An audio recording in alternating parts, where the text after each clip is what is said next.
Hi everybody, welcome back to another episode of Buzzman Videos.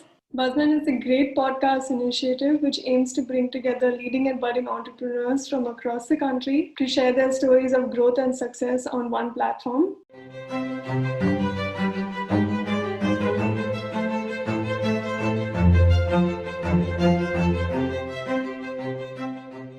My name is Roya and I'm here with Mr. Kailash Gupta today. Thank you for joining us, sir. Thank you, Roya. So, Mr. Kailash is a chartered accountant with over 23 years of experience in the field. Now, sir, being rich in experience in textiles, trade services, forex, pharma, and entertainment, you've also been obviously provided a few awards. So, you've been awarded the CFO for Leadership, CFO Award for Media and Entertainment Industry for Exceptional Performance, and also the CFO Distinction in Finance of CFOs of India. So, it's a great pleasure to have you with us today. So, please tell us a little bit about yourself, sir.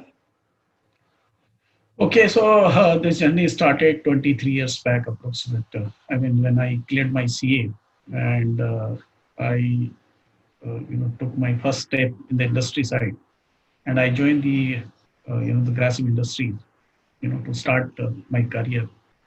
And from there, we have crossed 23 years. So I am working with the Inox Leisure Limited for the last 5 years.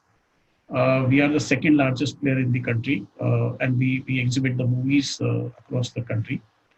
We are having approximate 145 cinemas, 650 screens of almost. And we were like rocking, and we have changed the business strategy for last 5 years. And we were like budging across all the cities and all the cinema chains. In last 4 5 years, we have changed the Inox from a simple plain vanilla experience of cinema viewing to a luxurious experience with a lot of technology in it, where you can see movie in a 3D format to IMAX format or a MX 4D, a different experience where your seat moves along with the action on the screen. Right. So see, we have moved a lot and progressed a lot in last 4 5 years time. And of course, the businesses was doing pretty well pre-COVID levels. And I'm CFO in the company for last 4 years, and doing pretty good, I would say. A lot of things have been changed in the company in last 4 5 years time. The entire team has worked really well. Leadership team especially has done well actually. So we have segregated each area, and everybody is very clear in his mind and focus. So business is done with a lot of focus. Of course, I spent my almost the entire last 20 years in Bombay out of the 23 years. And so that's a journey. I carry in my family side, I have a wife. Wife is a housewife, but she did her fashion designing and everything, and then decided to take a rest because of the family responsibilities. And a daughter, and daughter is now joined engineering, so she is now second year engineering right now, and doing something on IT. And she's very pampered child, of course. So this is what the story about me.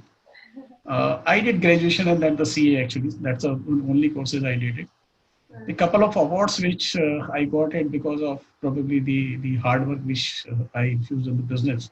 Moving from a normal family background, or I would say lower middle class family, to from a small place in Rajasthan to Bombay, and achieving this position is something which I can say is because due to my sacrifice from my family side.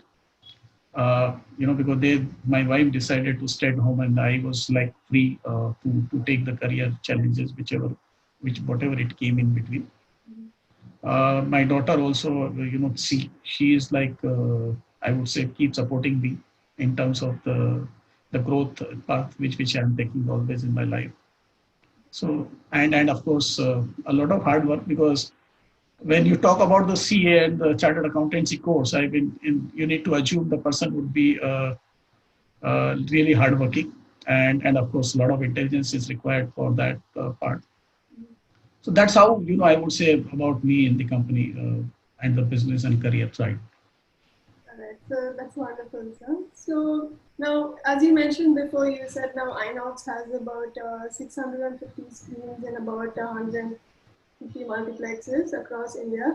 So how do you manage juggling all of those? Do you ever find time?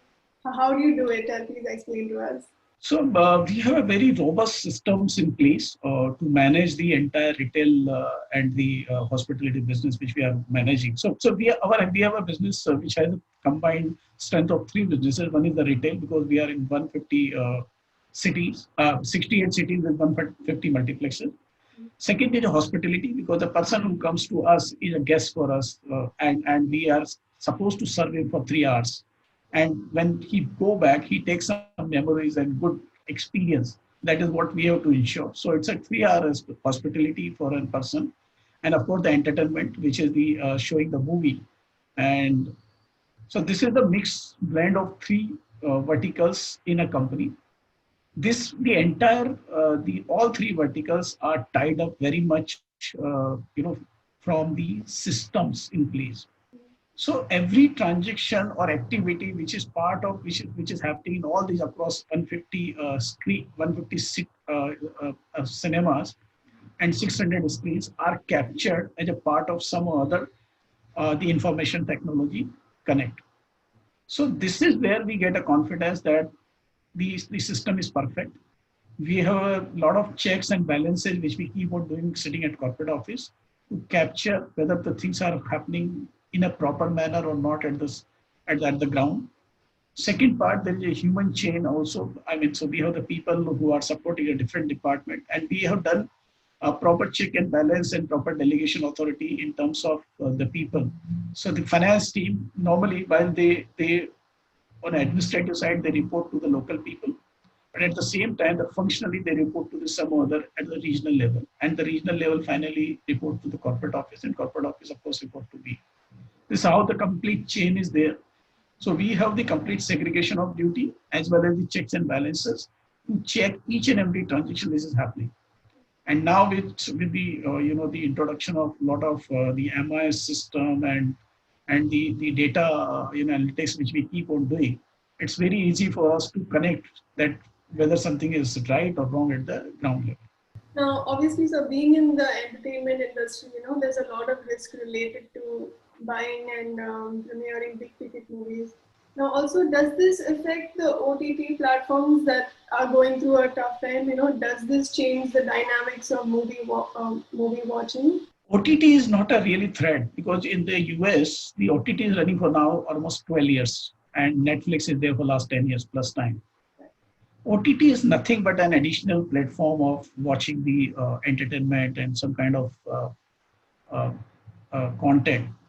So if you see the OTT is more like a television set where you see a lot of channels and channels where you see a lot of here you call it as a web series, there you call it as serials or family drama which you keep on watching on the television. In a real sense, it's a competition to the television, not to the cinema, because cinema is very different. It is not only about watching the content, it is also about the experiencing which we are normally sitting on a good seat, a recliner or a comfortable seat. Second is you are watching on a bigger screen. You have a different sound which you can't have at your home or on your phone on the OTT platform. OTT, I mean, cinema is also one factor which you need to see is the cinema is not only about watching the movie. I mean, normally what happens in India, we have normally the 52 weekends, correct? Out of the 52 weekends, I mean, you can be engaged with your friends and family maybe for 5 weeks. You can be engaged with some festive seasons for 5-6 weeks. You can go for a holiday for 5 weeks. You can do something other stuff maybe 5-7 weeks. So put together, even if you remove the 50-20 weekends, you are still left with the 30-35 weekends. You have to do something. Now, unfortunately, the India don't have much of the option on the entertainment side. And cinema is one of the cheapest mode of the entertainment. I mean, you can go and watch the movie at 200 rupees or maybe with your family, maybe 500 bucks. I mean, you don't need to choose always the best of the cinema and best of the time. I mean, Saturday, Sunday evening. But if you go on a Monday morning, I mean, you'll find that the cinema ticket is 100-120 bucks, across the country. And even if you are 2 people or 3 people going as a family, I mean, it is less than 500 as a ticket size. Right. Whereas if you go to any kind of a show, maybe a laughter show or maybe a drama or some kind of any other activity or circus or anything, I mean normally the ticket size is 800 to 1,000 rupees. So it is much cheaper. Second is drama and all other live activities are very low in the country. So you can't choose those. They have their own timing. Third part is if you play cricket or watch cricket or go to the football or maybe tennis or something else, the opportunities are very less. I mean, your kid may be playing, but the most of the people in our country, I mean, they are not a very sport free. But if you go to one of the Western countries, I mean, there are options available. Fourth part is unfortunately the infrastructure is not supporting us in terms of the outing. So if you want to go to suppose I mean you must be staying in Bombay or Delhi, then if you try and cross your city, it takes 2 hours in the traffic on one side, and coming back is another two hours. So basically, if you have to go 50 kilometers away from your own city, it takes 4 hours journey and maybe 4 hours you are spending there. So you hardly get time to enjoy the freedom of that particular site but you just spend your time on the car or the vehicle which you are using to to move out. So the only choice is the best choice is basically on a Sunday or on a Saturday, you go with your family for outing. You normally take a 3 to 5 kilometer vicinity where you'll find normally a mall supported by a cinema. So you go to the mall, you do some window shopping, and then watch a movie and have a lunch or dinner and then come back to home. So this is the typical activity of an Indian person, I would say, or an Indian family. And that's why we remain confident the business is going to grow in the future also. And just want to give you one more parameter. The US has 110 screens per million population. The China has around 45 screens per million population. The Europe has around 42 screens per million population. But the India is only 8 screens per million population. So we are one of the lowest density in the country.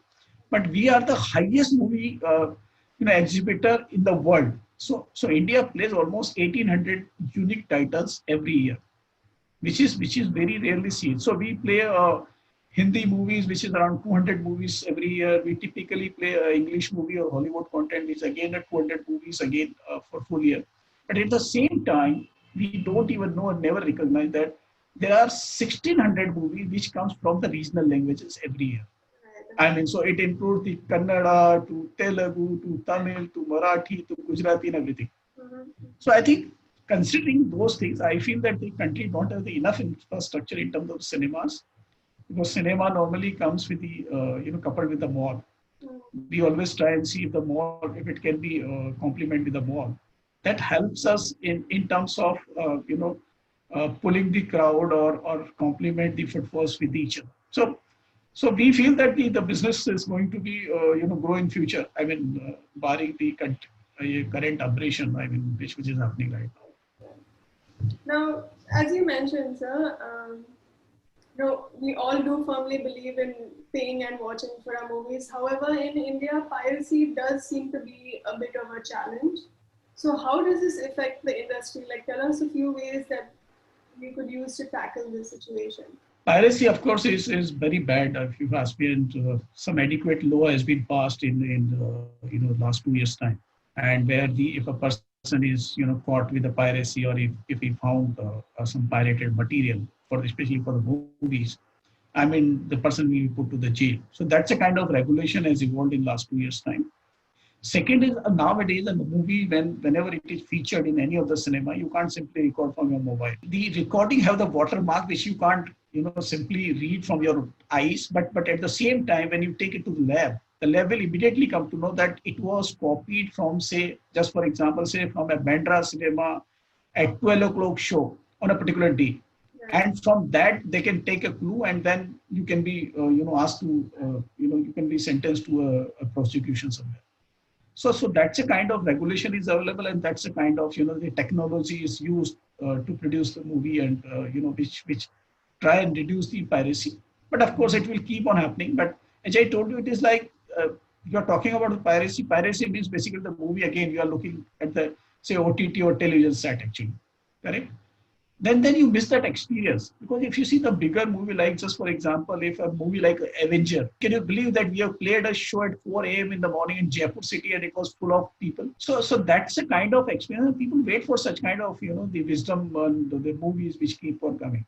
Now, multiplexes generate revenue from various methods, including advertising, hoardings, and your food counters. So, how do you manage to accumulate and access all these multiplexes? It's, as you mentioned earlier, right, through the chain of command and through the. So there are separate teams which handles each and every part of cinema. So there are team which takes care of only the exhibition part, which we call the programming team. Their job is to basically ensure that the movie comes and be played on a particular screen at a particular time. There is team who works on the F&B team, which we call internally the food and beverages team. So their role is basically to ensure that you have different variety available at each cinema. The adequate stock is available. There is no obsolete material or expiry material which is available in the cinema. Their focus is to entice the customer to buy something, from any of the counter. Right. So there is a separate team which focus on this. Then another team which is we call the sales team. Their role is basically on the advertisement side, and they go and talk to each and every media buyer in the country and include the companies, and where they go and sit with the marketing head of those companies and plan out something to come to the cinema screen. There is a very unique feature which we have, which most of the companies don't have in the country, is that so normally the transparency is a big issue in terms of the advertisement, because if a company, suppose appoint you or give you, say, okay, play my ad at 100 screen on a 4 show every day for next day 1 month. It would be difficult for a person to check and go and check, the 100 cinema across the country. So what we are doing is we provide them a login ID and password. Then he can online see whether its ad is played or what time at what cinema and what point of time. So we have that kind of technology which is normally provided to our customer to have more trust in the brand. I know. Now we also have to mention, being in the pandemic currently in COVID-19. So how has it affected business? Like, how long do you think it's going to take for movie theaters to recover to where they were? Sure. So, Roya, we were first to shut down in the country, and probably we will be last to open up in the country. And so we had started shutdown, in our cinema in Kerala, which was on 11th of March. And the 22nd of March, our last cinema in Telangana was asked to close. So in 11 days' time, we shut down all 646 screens across the country. Struggling, and we are trying and discussing with the government. We have given a lot of representation. We are in active dialogue with through an association to the government to create a trust and the mutual consent to open up the cinema. But we feel that still it will take maybe a month or so to open up the cinema. Maybe you'll see the cinema is coming back sometime in the October month. And it will start with some restrictions and the government guidelines, of course.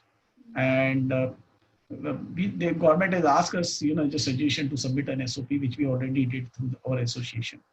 And which SOP will define that we will have a social distancing at every cinema. I mean, you'll find that a family is sitting together and seat next to them is vacant, so that, there is no, so distancing is maintained.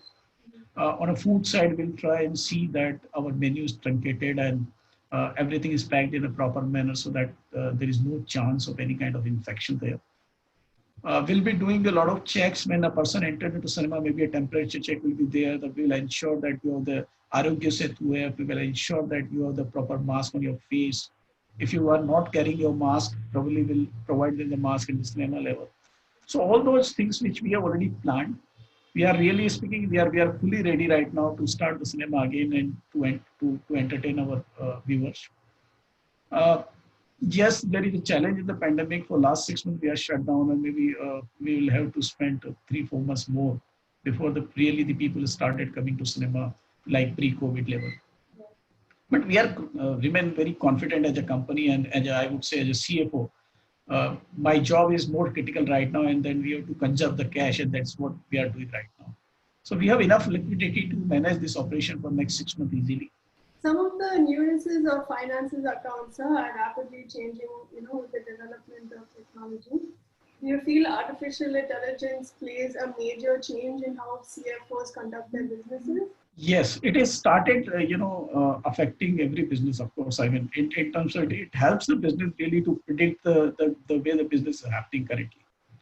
And it helps the accounts and finance also to do and projections to create a, the business model for future, to get a sense in terms of the data and variation which is happening on the business side. So a lot of technology is involved and artificial intelligence, of course, where we try and see if any exceptions are sitting in the data and if it is throwing some kind of indications to us. And we started using this as a part of our business in some other manner. Today, I don't even know, Roya, where are you sitting right now? And I'm sitting in a different place. And we are talking like we are sitting next to each other. Often finance teams spend overtime in offices now, especially during your annual audits. Do you feel there would be a possible change in the future and how this goes about? Roya, this is something I would say it's more people driven rather than a company driven and the culture driven. Right. I'll tell you a simple example. When I joined the Thomas Cook, and there I was, my role was like a leadership role. I'd seen that there we had a 5-day week, and people used to work on every Saturday for sure, every day evening around till 7:30 minimum, and in the balance sheet time up to 10 o'clock or 11 o'clock was very usual. And then I realized why the people used to sit. And then I realized that people were spending a lot of time in between, just killing time on Facebook or, going for a tea or coffee break very frequently. All those things used to happen. And then I started controlling those things. It is not about that, I was trying to control their activity, but I started explaining them about the importance of time and spending time with the family. And within 6 months' time, we could change the culture of Thomas Cook completely. It was strictly 5-day, and I'm talking about only finance team. So they were strictly 5 days, and people used to live at 5:36 at every day in a routine. So I changed the culture there, and then I changed the culture in the current company as well. In fact, some of my colleagues, sometimes get angry with me because it's normally I've given a cutoff time at 7 o'clock in the evening. So if somebody is sitting at 7 o'clock, I will go and, buzz literally on his desk and say, boss, why are you sitting? You can do it tomorrow morning as well. And this is all about, that's what I'm telling you. It's not about that finance and account is something carried some additional burden in the company. I would say that everybody has this role to play, of course, and exception always happen. But as a routine, I don't prefer people to sit late and do time pass at the desk, because if a person has really done a honest work for 8 hours, then more than enough for a company to recognize him. It's been a pleasure chatting with you. Now, before we go, just any final advice for any aspiring chartered accountants? Do you have anything to say to them?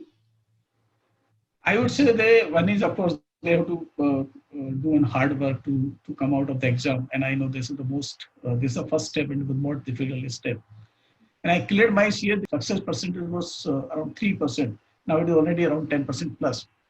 The only key to it is that you don't do I would say try and remember everything, what is written in the books or material. I think you have to see some practical example of it, and the practical example really works well for a CA student. So you have to visualize that. If suppose the question comes, how do you audit or when do you audit and what should you see? I mean, the person has to visualize that what can happen there. And he has to see that so maybe that extra material which he reads from here and there, he has to visualize those things, whether this situation can happen or cannot happen. I mean, apart from the formula which you have to learn and everything. But if you think of a practical example and if you answer a question through an example, I mean, it would be easy for even a person who is checking your mark, your booklet, that the person has understood the matter, and then that's a reason person gets a good marks and he can easily pass the CA. So CA is all about the dedication and your passion, which you can spend on your study. But once you do a CA, I think the hardworking and more than hardworking, I would say nowadays it's a smart working culture, where the person, in less number of hours, he can do much more. All right, so well, it's been wonderful hearing for you. Once again, I cannot thank you enough for coming and joining us today and imparting some very wisdom to us. Yeah, thank you, Roya. Really, wonderful, talking to you. And I hope we again jail sometime. Yes, of course. It's been an absolute pleasure. So, thank you once again, and a big thank you to all our viewers once again for joining us today. And stay tuned for more inspirational stories from across the country. My name is Loya, signing off from Buzzman Videos. Stay safe.